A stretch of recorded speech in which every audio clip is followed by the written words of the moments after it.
آج دنیا کے نقشے پر جہاں کئی قومیں اپنی تاریخ اور تقدیر کی جنگ لڑ رہی ہیں، وہاں پاکستان اور بھارت کے درمیان کشیدگی اور تنازعات ایک نیا رخ اختیار کر چکے ہیں۔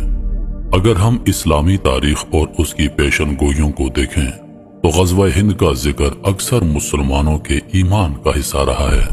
یہ ایک ایسا وقت بتایا گیا تھا جب مسلمان بھارت کی سرزمین پر فتح حاصل کریں گے، اور آج کے حالات میں یہ سوال اٹھتا ہے کہ کیا ہم وہ وقت قریب دیکھ رہے ہیں؟ پاک بھارت کے موجودہ حالات میں جو کشیدگی اور محض آرائی نظر آ رہی ہے، وہ غزوہ ہند کی نشانیوں سے جڑی ہوئی ہو سکتی ہے۔ دونوں ممالک کے درمیان کشمیر کا مسئلہ، سرحدوں پر مسلسل تصادم اور ایٹمی ہتھیاروں کا استعمال، ان سب کا آپس میں ایک گہرا تعلق ہے۔ کچھ علماء اور مفکرین اس بات پر یقین رکھتے ہیں کہ غزوہ ہند کا وقت جب آئے گا تو یہ کشیدگی کے ایک نئے مرحلے کی صورت میں ظاہر ہوگا اور مسلمانوں کی فوج بھارت کی زمین پر قدم رکھے گی۔ غزوہ ہند کے بارے میں کئی حدیثیں اور اسلامی روایات موجود ہیں جو اس جنگ کی اہمیت اور اس کی تاریخی حقیقت کو بیان کرتی ہیں۔ یہ پیشنگوئیاں مسلمانوں کے ایمان کا حصہ ہیں اور اس میں مسلمانوں کی فتح کی بشارت دی گئی ہے۔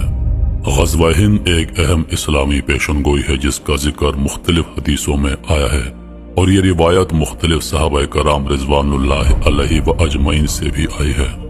حضرت عبداللہ بن مسعود رضی اللہ تعالی عنہ سے روایت ہے کہ حضور پاک صلی اللہ علیہ وآلہ وسلم نے فرمایا، تم میں سے کوئی بھی ایسا شخص نہیں ہوگا جو غزوہ ہند میں شریک ہوگا اور اللہ اس کو جنت میں داخل کر دے گا۔ یہ حدیث اس بات کو واضح کرتی ہے کہ غزوہ ہند ایک ایسا عظیم معرکہ ہوگا جس میں شرکت کرنے والے لوگ جنت کے حقدار ہوں گے۔ اس حدیث کا مقصد مسلمانوں کو اس جنگ کی اہمیت اور اس کے بعد ملنے والی جزا کی جانب راغب کرتا ہے۔ غزوہ ہند کی پیشنگوئیوں کا ذکر بہت سی اسلامی کتابوں میں موجود ہے، خاص طور پر وہ پیشنگوئیاں جو مسلمانوں کے فتوحات کے حوالے سے کی گئی ہیں۔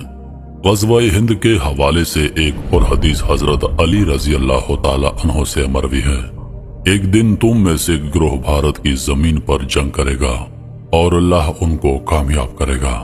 وہ اس قدر کامیاب ہوں گے کہ وہاں کے لوگوں کو شکست دے کر ان کے خزانے لے آئیں گے۔ اس حدیث سے یہ صاف ظاہر ہوتا ہے کہ مسلمانوں کو بھارت کی سرزمین پر فتح حاصل ہوگی اور وہ وہاں کے لوگوں کو شکست دے کر ان کے خزانے حاصل کریں گے۔ کچھ علماء اس پیشنگوئیوں کو مسلمانوں کی قوت اور برتری کی علامات سمجھتے ہیں، جبکہ کچھ اس کو مستقبل میں آنے والی کسی بڑی جنگ کی علامت کے طور پر دیکھتے ہیں۔ اگر ہم موجودہ پاک بھارت تعلقات اور کشیدگیوں کو دیکھیں تو یہ سوال اٹھتا ہے کہ کیا غزوہ ہند کی نشانی نہیں ہو سکتی؟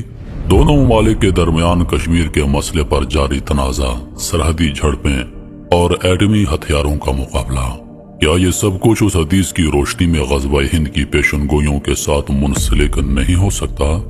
پاکستان اور بھارت کے درمیان تعلقات میں دراڑیں اور کشیدگیاں غزوہ ہند کی پیشنگوئیوں کو حقیقت کے قریب لا سکتی ہیں، کیونکہ اسلامی تاریخ اور حدیثوں میں بتایا گیا ہے کہ ایک وقت آئے گا جب مسلمانوں کو کامیابی ملے گی، اور یہ کامیابی ایک جنگ کے ذریعے حاصل کی جائے گی جو بھارت کی سرزمین پر ہوگی۔ غزوہ ہند کا مفہوم صرف جنگ یا فتح تک محدود نہیں ہے، اس کے ذریعے مسلمان اپنی طاقت اور ایمان کی مظاہرے کے طور پر بھارت کی سرزمین پر قدم رکھیں گے۔ یہ ایک ایسا وقت ہوگا جب مسلمان ایک نئی قوت کے طور پر ابھریں گے، اور یہ بھی ممکن ہے کہ اس وقت مسلمانوں کی کامیابی صرف جنگ میں نہ ہو بلکہ اللہ کی مدد اور ہدایت کے تحت وہ بھارت کی سرزمین پر اپنے پیغام کو پھیلائیں گے۔ غزوہ ہند کی پیشنگوئیاں اسلامی تاریخ کا حصہ ہیں اور اس کے ذریعے مسلمانوں کو فتح کی بشارت دی گئی ہے۔ موجودہ حالات کو اگر غزوہ ہند کی نشانی کے طور پر دیکھا جائے تو یہ ایک اہم اور پیچیدہ موضوع بنتا ہے۔ غزوہ ہند علامات کبریٰ ہے کیونکہ یہی فاتح فوج ایلیا یعنی القدس جائے گی، جو بعد میں عیسیٰ علیہ السلام کی فوج سے مل جائے گی۔ قرآن پاک میں فرما دیا گیا ہے کہ بے شک عیسیٰ قیامت کی نشانی ہے۔ اس سے ثابت ہوا کہ غزوہ ہند علامات کبریٰ ہے یعنی قریب قیامت کی نشانی ہے۔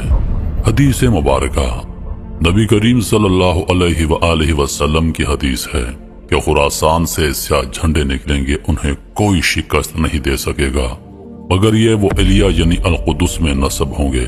اللہ تعالیٰ ان کے لیے ایک ہی رات میں معاملات کو درست کر دے گا۔ اس کا مطلب ہے کہ آقا دو جہاں صلی اللہ علیہ وآلہ وسلم کی بشارت کی تکمیل ہونا اب ہی باقی ہے۔ غزوہ ہند دراصل آخر الزمان میں بین الاقوامی جنگوں کے سلسلے میں آغاز ہے۔ جن عالمی جنگوں کے سلسلے کا ذکر قرآن مجید میں ہے، غزوہ ہند کی ایک اہم شرط یہ بھی ہے کہ اس غزوے کی تکمیل حضرت امام مہدی کے ہاتھوں سے ہوگی۔ اس جنگ کو غزوہ کہنے کی وجہ یہ ہے کہ حضور پاک صلی اللہ علیہ وآلہ وسلم اس جنگ میں حضرت امام مہدی اور امت کی روحانی رہنمائی فرمائیں گے۔ غزوہ ہند کی بڑی شرط یہ بھی ہے، حدیث مبارکہ کے مطابق اس جنگ میں چین بھی شامل ہو جائے گا۔ سندھ کی خرابی ہند سے اور ہند کی چین سے، حضرت امام قرطبی حضرت حذیفہ بن یمان سے روایت کرتے ہیں کہ رسول کریم صلی اللہ علیہ وآلہ وسلم نے فرمایا، اور سندھ کی خرابی ہند سے ہے اور ہند کی خرابی چین سے ہے۔ اس غزوے کی سب سے اہم شرط یہ ہے کہ تمام عالم کفر متحد ہو جائے گا اسلام اور اہل اسلام کو ختم کرنے کے لیے۔ اسی لیے حضور پاک کا فرمان ہے کہ جو بھی اس جنگ میں شامل ہوگا وہ جنتی ہے۔ حضور پاک نے غزوہ بدر کے بعد قیامت تک کسی جنگ کی وہ فضیلت بیان نہیں کی جو آپ نے اس جنگ کی فضیلت بیان کی ہے۔ غزوہ ہند کی خوشخبریاں جو احادیث مبارکہ میں وارد ہوئی ہیں، اسی وجہ سے صحابہ کرام اس غزوے میں شامل ہونے کی خواہش اور تڑپ رکھتے تھے۔ حضرت ثوبان رضی اللہ عنہ سے مروی ہے کہ رسول اللہ نے فرمایا، میری امت میں سے دو گروہ ایسے ہیں جن کو اللہ نے جہنم کی آگ سے محفوظ فرما دیا ہے۔ ایک وہ گروہ جو ہند پر حملہ کرے گا اور دوسرا وہ گروہ جو عیسیٰ ابن مریم کے ساتھ ہوگا۔ حضور پاک علیہ الصلوۃ والسلام نے فرمایا، ایک قوم میری امت میں سے ہند پر حملہ کرے گی، اللہ اس کو فتح عطا فرمائے گا، یہاں تک کہ وہ ہند کے بادشاہوں کو زنجیروں میں جکڑ کر لائیں گے، بس اللہ ان کے گناہوں کی مغفرت فرمائے گا، پھر وہ لوٹیں گے شام کی طرف تو عیسیٰ ابن مریم علیہ السلام کو شام میں پائیں گے۔ یہ بات واضح اور عیاں ہو گئی ہے کہ قرآن و حدیث میں مذکور تمام کی تمام علامات صغریٰ جو کہ دراصل چھوٹے چھوٹے عذاب ہیں وہ ظاہر ہو چکی ہیں۔ اب لا محالہ علامات کبریٰ کی باری ہے، اور ان کے آنے کے درجات ہیں جن کا صحیح علم تو اللہ تعالیٰ کی ذات پاک کو ہے۔ اگر کیا خبر کہ ان کی ابتدا اچانک ہی شروع ہو جائے اور ہمیں توبہ کا موقع نہ ملے، تو بہتر نہیں کہ ہم فوری طور پر اجتماع توبہ کی طرف آئیں۔ کچھ لوگ کہتے ہیں کہ محمد بن قاسم کا ہندوستان پر سندھ پر حملہ وہی غزوہ ہند تھا، لیکن حقیقت میں جو حدیثوں میں بیان ہوا ہے اس میں واضح طور پر کہا گیا ہے کہ غزوہ ہند اس وقت ہوگا جب امام مہدی اور عیسیٰ علیہ السلام ظہور کریں گے۔